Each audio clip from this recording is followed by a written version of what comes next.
This channel does not promote any violent, harmful, or illegal activities. All content provided by this channel is meant for an educational purpose only.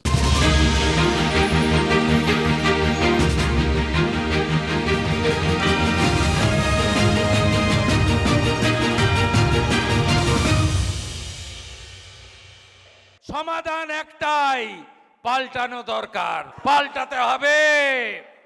গতবারে হারিয়ে দিয়েছিলাম নন্দীগ্রামে, এবারে ভবানীপুরে হারাবো। আচ্ছা বলুন তো, বিরোধী দলনেতার এই কথাগুলো শুনলে কে বলবে যে আজ ভালোবাসার দিন? কে বলবে বলুন তো যে আজ ভ্যালেন্টাইন্স ডে, প্রেমের দিন? রাজ্যের মুখ্যমন্ত্রী কিন্তু ঠিক মনে রেখেছেন এই দিনটাকেও। তাঁর দীর্ঘ রাজনৈতিক ক্যারিয়ারে, বিশেষ করে মুখ্যমন্ত্রী হিসেবে 15 বছরের ইনিংসে যা তাকে কোনোদিন করতে দেখিনি, ভোটের আগে এই শেষ ভ্যালেন্টাইন্স ডেতে ঠিক সেই কাজটাই করেছেন আমাদের রাজ্যের মুখ্যমন্ত্রী। ভ্যালেন্টাইন্স ডে শুভেচ্ছা জানিয়ে সোশ্যাল মিডিয়ায় পোস্টে ছত্রে ছত্রে মুখ্যমন্ত্রী মমতা বন্দ্যোপাধ্যায় ভালোবাসার জয়গান গেয়েছেন। শুরুতেই রবীন্দ্রনাথের কবিতার লাইন, তোমারেই যেন ভালোবাসিয়াছি শতরূপে শতবার, জনমে জনমে যুগে যুগে অনিবার। মমতা লিখেছেন, ভ্যালেন্টাইন্স ডে ভালোবাসা উদযাপনের দিন। ভালোবাসা সমস্ত জাতি, বর্ণ, শ্রেণী এবং ধর্মের ঊর্ধ্বে। মানুষের প্রতি ভালোবাসা থেকেই সমস্ত ঝড় ঝঞ্ঝা ধৈর্য ধরে মোকাবিলা করতে পারি। ভালোবাসার জোরেই ধৈর্য ধরে সবার সব কথা শুনি, সাহসের সঙ্গে ন্যায় এবং সম্মানের জন্য লড়াই চালাতে পারি। আর সব শেষে এই বার্তায় মুখ্যমন্ত্রী লিখেছেন, হ্যাপি ভ্যালেন্টাইন্স ডে, ভালোবাসা দীর্ঘজীবী হোক। দেখুন, সময় বদলেছে, যুগ বদলেছে। হালফিলের এই তরুণ প্রজন্মের কাছে এই দিনটা নিয়ে যথেষ্ট মহিমা রয়েছে এবং যথেষ্ট মাতামাতিও রয়েছে। ওসব 20-30 বছর আগে কি ছিল ছেড়ে দিন। এই যে নতুন প্রজন্ম, তারা কিন্তু ভ্যালেন্টাইন্স ডেকে প্রচণ্ড গুরুত্ব দেয়, মেসেজ চালাচালি করে, গ্রিটিংস কার্ড দেয়। সেটা যদিও এখনও উঠে গেছে, ডিজিটাল গ্রিটিংস কার্ড বিনিময় হয়, বেড়াতে যায়, ভালোবাসার দিন। তাই হয়তো এই দিনটিতেও সমাজ মাধ্যমে মুখ্যমন্ত্রী তার এই বার্তা দিতে চেয়েছেন এই তরুণ প্রজন্মের, বিশেষ করে মন এবং আবেগকে ছুঁয়ে যেতে। একটা মহিলা প্রধানের ঘরের ভিতর ঢুকে গালে চুমু খেয়েছে, ওকে পদত্যাগ সোমবার করবে। বিজেপির মহিলারা ঝাঁটা নিয়ে যাচ্ছে ওখানে, অফিসের ভিতরে ডেকে চুমু খাচ্ছেন আপনি মহিলা প্রধানদের। বেশ, ভালোবাসা না হয় হলো, ভালোবাসার দিন, অত্যন্ত ভালো কথা। সবাই ভালোবাসবে নিশ্চয়ই, ভালোবাসার থেকে মহৎ কিছু হতে পারে না। কিন্তু ভ্যালেন্টাইন্স ডেতেই সামনে এলো এক কেচ্ছা। সামনে আনলেন সেই বিরোধী দলনেতা, কাঁথি 3 নম্বর পঞ্চায়েত সমিতির সভাপতি বিকাশ চন্দ্র বেজ। পঞ্চায়েত সমিতির দফতরেই চুমু খেয়েছেন এক মহিলা প্রধানকে। উঠে পড়ে এসে বলছে, গাল ধরে বলছে যে এরকম তুমি সব পারবে, তুমি প্রধান বলে সব পারবে, দিয়ে গালে চুমু খেয়ে যাচ্ছে। আমি তখন বলছি, এটা বিকাশের রুমে ডেকে এরকম করে রাখবে। দেখলেন তো ভালোবাসার দিনে কেমন কেচ্ছা সামনে এলো। ওই মহিলা প্রধানের অডিও পোস্ট করেছেন রাজ্যের বিরোধী দলনেতা শুভেন্দু অধিকারী। পঞ্চায়েত প্রধান বলছেন পঞ্চায়েত সমিতির দফতরেই তাকে জোর জবরদস্তি চুম্বন করেছেন কাঁথি 3 পঞ্চায়েত সমিতির সভাপতি বিকাশ চন্দ্র বেজ। খালাবাবু ঘুরে বেড়াচ্ছে মহিলা স্বনির্ভর। হ্যাঁ, এটাই মহিলা স্বনির্ভর। যেমন আরজি করে ডাক্তার বোন সেফ ছিল না, তেমনি বিডিও অফিস পঞ্চায়েত সমিতি ওখানকার বিডিওর এফআইআর করা উচিত। সমট গেছি, গিয়ে যখন সেই রুমে বিকাশ বাবু আছে, আমি তখন বললাম যে বিকাশ দা, এই রাস্তার একটু সমস্যার সমাধান তুমি একটু করে দাও। এই রাস্তার যেরকম কন্ট্রাক্টর বারবার আমাকে ফোন করছে। আচ্ছা ঠিক আছে, তুমি বসো, আমি দেখছি। কিছুক্ষণের পরে ফোন করে বলে আমি উপরে চলে আসো। আমি ঢোকার পরে আমি দরজাটা কিন্তু খুলে দিয়েছি। দরজাটা খুলোনি, দরজাটা চাপাও। বলছি না না বিকাশ দা, দরজাটা খোলা থাক, মাঝখানে খাটে বসছি। আমি বলছি না না বিকাশ দা, তুমি ফোন লাগাও, আমি এখানটায় দাঁড়িয়ে আছি, তুমি ফোনটা লাগাও। দিয়ে বলছে ঠিক আছে, ফোনটা লাগিয়ে উত্তম দার সঙ্গে কথা বললো। দিয়ে উত্তম দার সঙ্গে কথা বলার পরে আমি একটু উঠে পড়েছি, সে ফট করে উঠে পড়েছে। উঠে পড়ে এসে বলছে, গাল ধরে বলছে যে এরকম তুমি সব পারবে, তুমি প্রধান মানে সব পারবে, দিয়ে গালে চুমু খেয়ে যাচ্ছে। আমি তখন বলছি এটা বিকাশে রুমে ডেকে এরকম করে এরকম যেহেতু সে বলার পরে সে আর কিছু বলেনি, বেরিয়ে এসছে, বলছে তুমি যাও আমি তোমার সঙ্গে ফোনে কথা বলবো।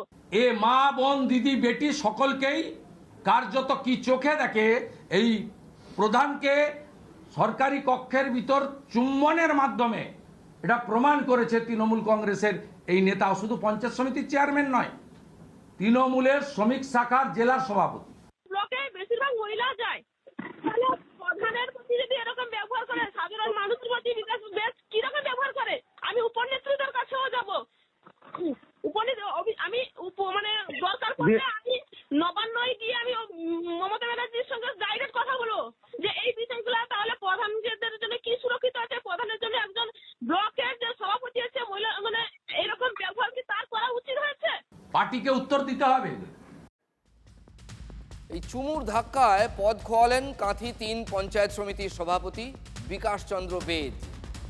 আমি বিকাশ চন্দ্র বেদ, সর্বভারতীয় তৃণমূল কংগ্রেসের একজন একনিষ্ঠ কর্মী।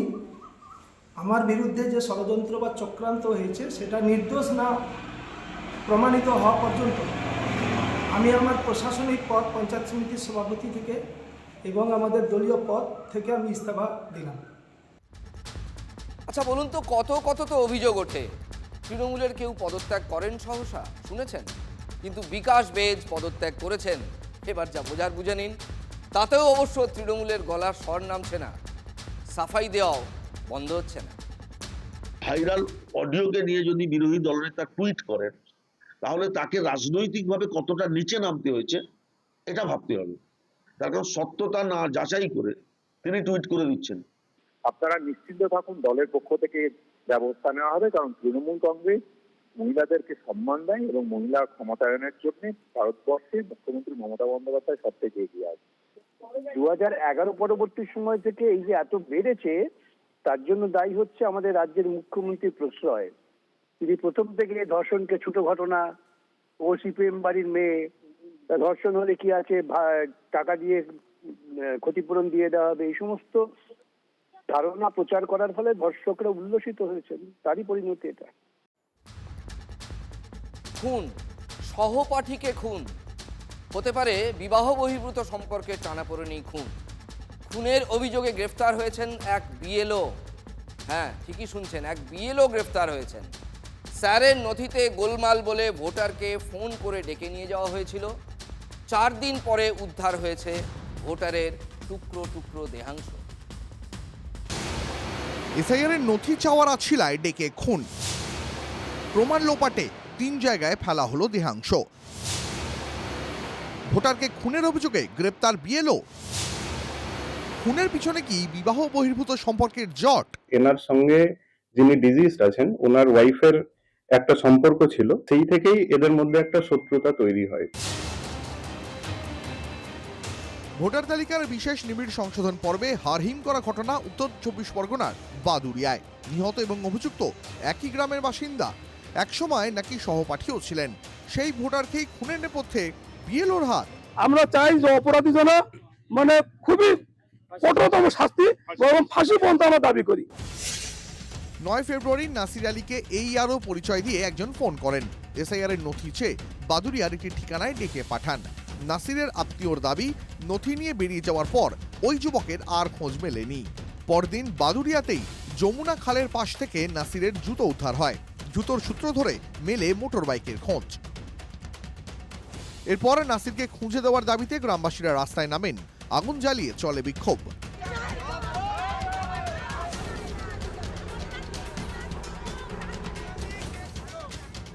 মোবাইল নম্বরের সূত্র ধরে তদন্ত এগোতেই নাসিরের বন্ধু রিজওয়ানের খোঁজ পায় পুলিশ। শুক্রবার খুন ও অপহরণের অভিযোগে পাপিলা 22 নম্বর বুথের বিএলও রিজওয়ান মণ্ডল এবং তাঁর সঙ্গী সাগর গায়েনকে গ্রেপ্তার করা হয়। জেরা করতেই জানা যায়, ভয়ঙ্কর তথ্য, 3 জায়গা থেকে 3টি প্যাকেটে মেলে দেহাংশ। নাসির আলীর দেহর টুকরো টুকরো দেহ একেবারে প্যাকেটবন্দি অবস্থায় এই খালপাট থেকে উদ্ধার করে পুলিশ। হাত পা কাটা 8 টুকরো চাতরা ব্রিজের তলায় পেয়েছে, আর আপনার বডিটা পেয়েছে চারঘাট ব্রিজের তলায়, আর মাথাটা পেয়েছে গোবরডাঙ্গা শ্মশানের ব্রিজের কাছে। ধৃত বুথ লেভেল অফিসার পেশায় পার্শ্ব শিক্ষক, প্রাইভেট টিউশনও পড়ান। নিহত নাসিরের সন্তানকেও পড়াতেন রেজওয়ান। আপনি কি চিনতেন রিজওয়ানকে? আমি ওইভাবেই চিনতাম, স্বামীর বন্ধু হিসাবে, স্কুল মাস্টার হিসাবে। আগে একদিন একটু মুখ বলাবলি হয়েছিল, একদিন ওর বাড়িতেও এসেছিল, তার সাথে একদিন এসেছিল, একদিন ঝামেলাও একটু হয়েছিল হালকা। রেজাউল হাসান মন্ডল এনার সঙ্গে যিনি ডিজিজড আছেন ওনার ওয়াইফের একটা সম্পর্ক ছিল, যেটা 1.5 বছর আগে জানাজানি হয়। সেই থেকেই এদের মধ্যে একটা শত্রুতা তৈরি হয়। ইনি চাইছিলেন এনাকে মানে এর ক্ষতি করতে। নাসিরের নৃশংস হত্যাকাণ্ডে লেগেছে রাজনীতির রং, চলছে তৃণমূল বিজেপি টানাপোড়েন। আমাদের দলের একজন একনিষ্ঠ কর্মী, আমি বিগত পঞ্চায়েত নির্বাচনে তাকে সাথে পেয়েছিলাম এবং পরবর্তী বিভিন্ন সময় তাকে দলের সামনের সারিতে আমরা প্রত্যেকটা সময় পেয়েছি। একজন শিক্ষক যার বিদ্যালয়ে গিয়ে শিক্ষা দেওয়ার কথা, তিনি কিনা খুনের সাথে জড়িত। তৃণমূল কংগ্রেসের আমলে এরা কারা কিভাবে চাকরি করছে? কোথাও মাথা, কোথাও ধর, কোথাও হাত পা। 5 কিলোমিটার এলাকার বিভিন্ন জায়গায় ফেলে দেওয়া হয়েছিল নাসিরের দেহাংশ। উদ্দেশ্য প্রমাণ লোপাট। কিন্তু কোন আক্রোশে এমন হাড়হীন করার নৃশংসতা? সম্পর্কে টানাপোড়েন নাকি অন্য কোনো কারণ? উত্তরের খোঁজে তদন্তকারীরা। রাজ্যের প্রতিমন্ত্রী তাজমুল হোসেনের পোস্টার ছিঁড়ে দিল আরপিএফ। হরিশ্চন্দ্রপুর স্টেশনে তাজমুল হোসেনের পোস্টার দেয় তৃণমূল। পোস্টার মানে একবারে পোস্টারে ছয়লাভ হয়ে গিয়েছিল গোটা স্টেশন। হরিশ্চন্দ্রপুরে কাঞ্চনজঙ্ঘা এক্সপ্রেসে স্টপেজ দেওয়া হয়েছে। এই স্টপেজ দেওয়ার কৃতিত্ব নিতেই পোস্টারে ছয়লাভ করে দেওয়া হয় তাজমুল হোসেনের নামে। তাজমুল হোসেনের পোস্টারে ছয়লাভ হয়ে যায় হরিশ্চন্দ্রপুর স্টেশন চত্বরে লাগানো সমস্ত পোস্টার এবং ব্যানার ছিঁড়ে ফেলে আরপিএফ। তাজমুলের পোস্টার ছিঁড়ে দেওয়ায় অস্বস্তিতে পড়েছে তৃণমূল। আজ থেকে হরিশ্চন্দ্রপুরে কাঞ্চনজঙ্ঘা এক্সপ্রেসের স্টপেজ চালু হয়েছে। আমন্ত্রিত ছিলেন সাংসদ খগেন মুর্মু এবং বিধায়ক তাজমুল হোসেন। স্টপেজ চালুর কৃতিত্ব নিয়েই শুরু হয়ে গেছে তৃণমূল বিজেপি তরজা।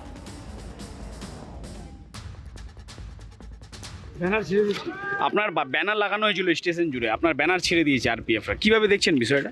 না, সাংসদ হতে পারে, আমাদের লোকাল মানুষের যে ডিমান্ড, এলাকার ডিমান্ডের জন্য আমরা ডিএম সাহেবের কাছে, ডিআরএমের কাছে এই 3-4 মাস আগে আমরা গেছিলাম। বিশেষ করে কাঞ্চনজঙ্ঘার স্টপেজের জন্য কাঞ্চনজঙ্ঘার স্টপেজটা হয়েছে।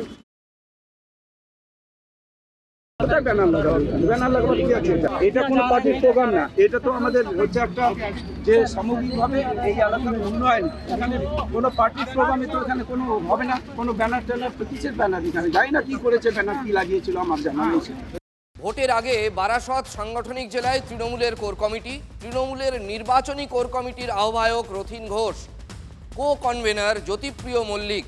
রেশন দুর্নীতিতে অভিযুক্ত জ্যোতিপ্রিয় মল্লিকের সঙ্গে জেল ফেরত আনিসুর রহমানের নামও আছে তৃণমূলের বারাসত সাংগঠনিক জেলার এই নির্বাচনী কোর কমিটিতে। রেশন দুর্নীতিতে জ্যোতিপ্রিয়র পাশাপাশি নাম জড়িয়েছিল আনিসুরেরও। জেলার রাজনীতিতে জ্যোতিপ্রিয় মল্লিকের গুরুত্ব বাড়ানোর ইঙ্গিত। ঠিক ভোটের মুখে কথা বলবো আমাদের রাজনৈতিক সংবাদদাতা প্রদীপ্ত কান্তি ঘোষের সঙ্গে। প্রদীপ্ত, জ্যোতিপ্রিয় মল্লিক এখন নর্থ 24 পরগনার রাজনীতিতে ঠিক কী করেন? তৃণমূল রাজনীতিতে তিনি এতদিন ঠিক কী করছিলেন? দেখো, তিনি জেল থেকে বেরোনোর পর থেকেই কিন্তু ধীরে ধীরে তিনি রাজনীতির যে মূল স্রোত সেটার মধ্যে ঢুকছিলেন ঠিকই, কিন্তু কোনো সাংগঠনিক পদে তাকে আনা হয়নি। কিন্তু এবার দেখা গেল যে নির্বাচন একেবারে সামনে এবং তার জন্য বারাসাত জেলা সাংগঠনিক যে কমিটি রয়েছে তৃণমূল কংগ্রেসের, সেখানে নির্বাচন কমিটি তৈরি করা হলো এবং তার কো কনভেনার করা হলো জ্যোতিপ্রিয় মল্লিককে। এবং যেটা অনেকেই বলছেন যে মূল স্রোতে জ্যোতিপ্রিয় মল্লিক শুধু ফিরে এলেন নয়, মমতা বন্দ্যোপাধ্যায় তিনি বারাসাত সাংগঠনিক জেলা উত্তর 24 পরগনার রাজনীতিতে তার যে দীর্ঘদিনের সঙ্গী বালুকে আবার সামনের সারিতে আনতে চাইছেন, এটা স্পষ্ট। শুধু তাই নয়, জ্যোতিপ্রিয় মল্লিকের অত্যন্ত ঘনিষ্ঠ বলেই জেলা রাজনীতিতে পরিচিত দেগঙ্গার পঞ্চায়েত সমিতির সভাপতি আনিসুর রহমান বিদেশ, তাকেও কিন্তু এই কোর কমিটিতে জায়গা করে দেওয়া হয়েছে। অর্থাৎ যারা রেশন কেলেঙ্কারির সঙ্গে জড়িত ছিলেন তাদের ভাবমূর্তির থেকেও অনেক বেশি করে তৃণমূল কংগ্রেস হয়তো সামনের সারিতে আনতে চাইছে, যে যাদেরকে নির্বাচনে প্রয়োজন রয়েছে। অনেক ধন্যবাদ প্রদীপ্ত কান্তি ঘোষ।